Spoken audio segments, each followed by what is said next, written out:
Hello everybody, this is Cyrus here, back with another Matchbox review. We're looking at another Matchbox moving parts. It's not too often I review these because they're harder to come across at stores here in Canada.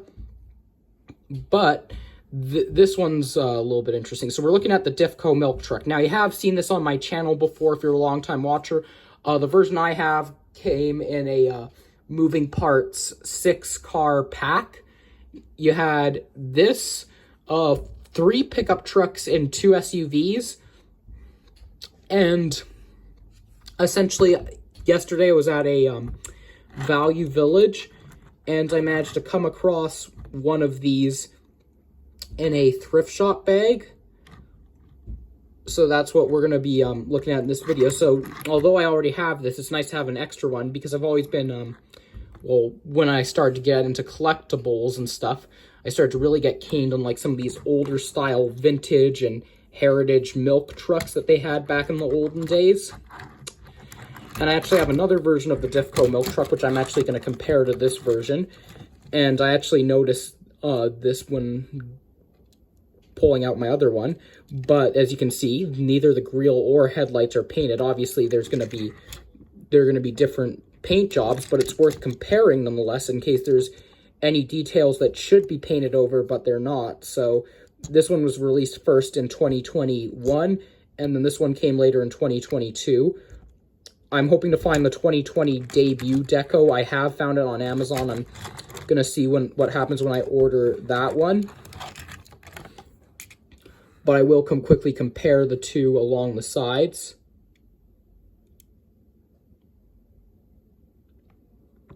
See if there's any notable differences, just in case.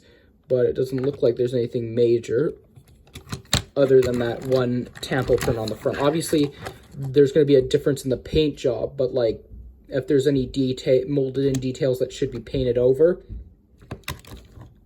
but they're not. That's what I'm looking at here.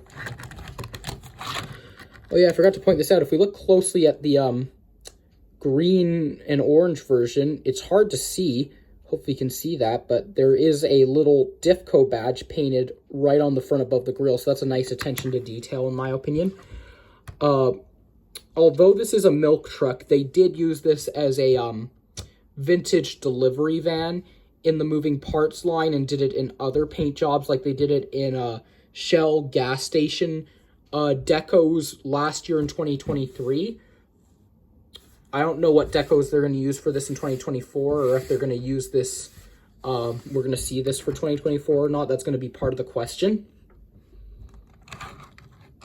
And then if we look at the brown version, I'm going to quickly show this. I did a video on my TikTok account showing one of these. So if we look inside, this is actually worth noting. So originally, when these trucks were first introduced around the 1920s by divco, and by the way, the word divco is short for Detroit Industrial Vehicle Company. If we look inside here, you'll notice that you have like this big blocky setup. That's an ice box that's in there, because back in the 1920s, these trucks were insulated. They weren't properly refrigerated like what you would have with a modern refrigerator today. So if they had to transport ice cream with these, I mean, these were milk trucks, they would be used for transporting milk, but if they use these for transporting other dairy products such as yogurt or ice cream, they could store the ice cream in there and keep it cold, prevent it from melting, and then when they were properly fitted with refrigerator units inside of the cab around the 1950s, they could essentially actually carry ice cream in the back of the truck if they needed to. The doors in the back do open, seeing as this is part of the moving parts line.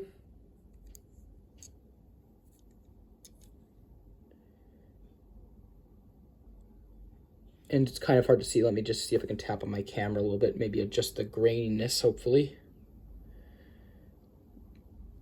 It's kind of taking a little bit for the camera to adjust. Hopefully you can see that better now. You can see on this side of the truck, you do have some molded in milk crates that are part of the interior. And you'll notice there's some little dots that represent the top caps on the milk bottles.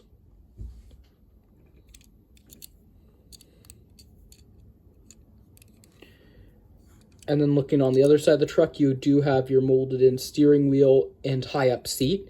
Now, with these trucks, it was interesting because since the steering wheel was higher up, they had either a choice of, you could either have a seat fitted if you preferred to sit down while driving, or you could stand while driving.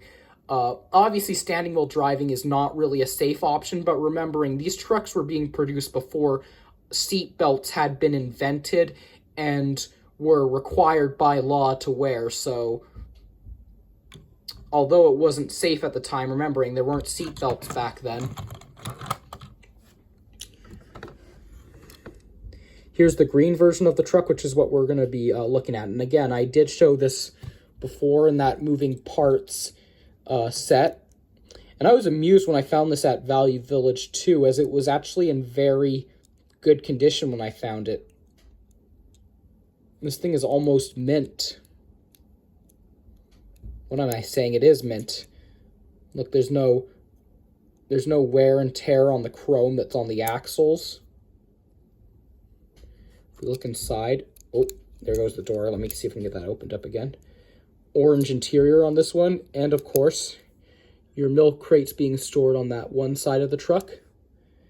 And then your ice box or cool box. Not cool box, cold box. Obviously, it is an ice box, but with these, when they were fitted in trucks like these milk trucks, they would refer to them as a cold box. Steering wheel and seat, as I pointed out. So definitely, this was a really nice truck, in my opinion. I think that the big things that set this apart is, well, I'm quite keen on vintage or heritage delivery vans like this. But another thing that's worth noting is they do toy merchandise of milk trucks back in the... They did some back in the olden days, but when it comes to like the more realistic toy merchandise you can get of milk trucks these days, as opposed to the more cartoony toy vehicles, they're really intended for mainly display purposes, unlike these Matchbox moving parts that are actually toys. So to have one of these in the moving parts line, I'm pretty satisfied with, to say the least. But that just about wraps it up for this video. A little dust bunny here, let me get that cleared out. You guys can let me know in the comments what you think down below of these two different decos on the divco milk truck, which one you like better in your opinion. Until then, I'll see you in some more videos very soon, so have a good, safe rest of your day, guys. Bye.